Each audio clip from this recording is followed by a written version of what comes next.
Salut à tous, c'est Brandon, j'espère que vous allez bien, en tout cas moi c'est le cas.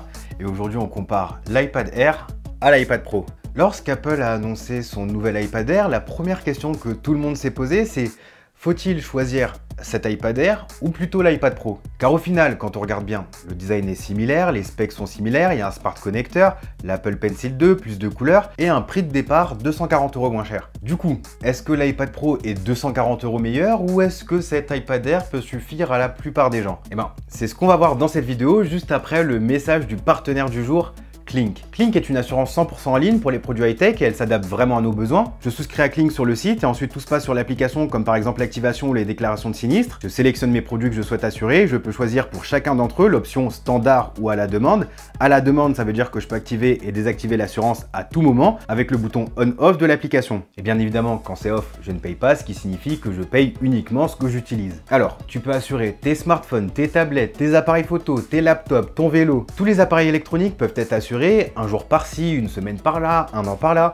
En gros, c'est comme tu veux. Tu peux choisir avec ou sans franchise. Et je pense avoir fait le tour, Clink c'est vraiment moins cher. Sache que si tu déclares un sinistre, il y a 180 centres partout en France qui peuvent réparer ton produit. Généralement ça se fait en 24 heures, mais si c'est plus long, Clink te prête un produit équivalent en attendant, et si c'est pas réparable, il te le remplace. Le service est nouveau, mais Clink appartient à la société Zurich, qui existe depuis plus de 150 ans. C'est tout simplement l'une des plus grosses sociétés d'assurance dans le monde, donc c'est du solide. Je vous mets un petit lien dans la description pour vous renseigner et télécharger l'application, mais vraiment si vous n'avez pas d'assurance, je vous conseille d'en prendre une, on n'est jamais à l'abri. L'iPad Air se situe entre l'iPad classique et l'iPad Pro. Son positionnement d'entre-deux lui permet d'être esthétiquement plus beau, plus avancé techniquement que l'iPad classique, mais il ne doit pas être trop bon non plus pour ne pas faire de l'ombre à l'iPad Pro. Pourtant, je pense que c'est exactement ce qu'il s'est passé et que c'était une volonté d'Apple. Beaucoup de gens voulaient l'esthétique de l'iPad Pro, c'est normal, c'est un très bel appareil, sans pour autant dépenser 900, 1000, 1100 €. Là, cet iPad Air est lancé à partir de 669 € et se concentre sur les points essentiels tout en faisant des sacrifices là où il faut pour répondre aux besoins de la plupart des gens. L'un de ces premiers points, c'est les performances. Quand on entend iPad Air, on pourrait penser que c'est une version drastiquement moins bonne que l'iPad Pro. Ce fut souvent le cas avec le MacBook Air et le MacBook Pro. Pourtant, ici, c'est pas le cas du tout. Dans cet iPad Air, on retrouve une puce A14, la même qu'on retrouve dans les nouveaux iPhones, et elle est très puissante. Si vous pensez que l'iPad Pro est une tablette super puissante, eh bien sachez que cet iPad Air est tout aussi performant. Vous n'aurez aucun souci pour bosser sur des applications comme Lightroom ou Photoshop, le montage vidéo est totalement envisageable sur cette machine, et même pour du jeu vidéo occasionnel, ça ira parfaitement. Le combo Call of Duty mobile et manette est sans doute ce que j'aime le plus faire sur iPad, mais pour une utilisation vraiment basique, comme consommer des vidéos Netflix ou YouTube, aller sur internet, lire des livres numériques, ou encore aller sur les réseaux sociaux, bah ça suffira largement. La puissance n'est pas la seule chose que ces deux iPads partagent. Ils partagent également le même design, les mêmes dimensions, et on aura juste des bordures un petit peu plus grosses sur l'iPad Air, puisque la surface de l'écran est plus petite, 10,9 pouces contre 11 pouces, dans le même châssis. L'iPad Air est également un poil plus épais, mais il est plus léger. En fait, ils se ressemblent tellement qu'ils profitent de presque toutes les mêmes fonctionnalités. L'Apple Pencil 2 est compatible, on peut le coller sur le côté, comme sur l'iPad Pro. En bas, vous trouvez un port USB-C pour brancher des accessoires, comme sur l'iPad Pro. Le Smart Connector permet de le connecter au Magic Keyboard 11 pouces, comme sur l'iPad Pro. Et la différence majeure est le fait qu'on retrouve Touch ID sur cet iPad Air au lieu de Face ID. Apple a intégré Touch ID dans le bouton d'alimentation de cet iPad Air.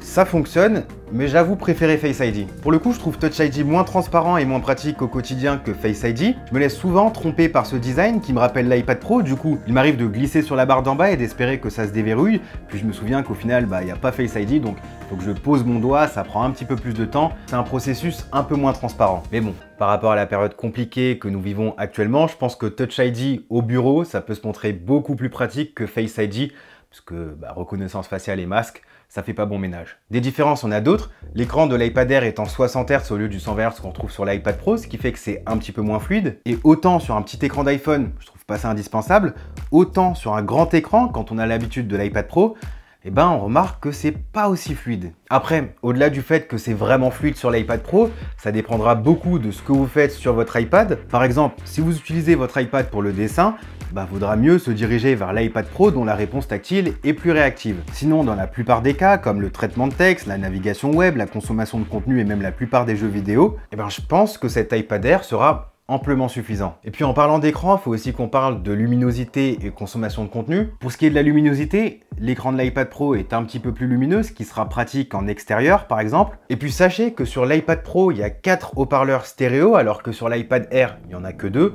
Mais rassurez-vous, la différence n'est pas non plus drastique. Dernière différence par rapport à l'iPad Pro de 2020, c'est au niveau des caméras. On a un seul capteur de 12 mégapixels sur cet iPad Air, c'est en fait le même que sur l'iPad Pro, donc on a les mêmes performances. Smart HDR, de la vidéo en 4K 24, 30 et 60 fps, et on n'aura juste pas d'ultra grand angle ni de capteur LiDAR pour la réalité augmentée. Encore une fois, ce sont des choses qui ne sont pas indispensables, parce que si vous voulez prendre des photos, vous avez votre téléphone, et puis les caméras de l'iPad en général servent uniquement à faire du FaceTime et scanner des documents. Du coup, quel iPad choisir? Si vous voulez du 120 Hz, prenez l'iPad Pro. Si vous voulez un écran plus grand, prenez l'iPad Pro, puisqu'il existe aussi une version en 12,9 pouces. Et si vous voulez absolument un ultra grand angle et le LiDAR, prenez l'iPad Pro. Autrement, si vous n'avez pas besoin de tout ça, prenez l'iPad Air, c'est aussi simple que ça. Il garde tous les éléments importants qui font de lui un iPad, un OS fonctionnel et un grand store d'applications, une bonne fluidité et des super fonctionnalités, des très bonnes performances pour remplir toutes les demandes, et en plus de ça, vous aurez plus de choix niveau couleur par rapport à l'iPad Pro. Je vous conseille de prendre la version 256 Go, parce que 64 Go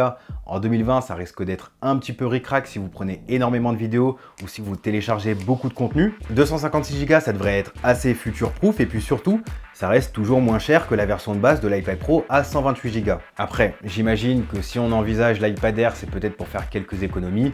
Et avec 64 Go, si on fait vraiment attention, on peut survivre. En tout cas, merci à tous d'avoir suivi cette vidéo.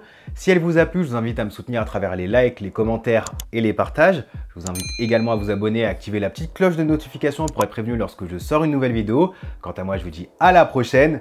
Prenez soin de vous. Peace.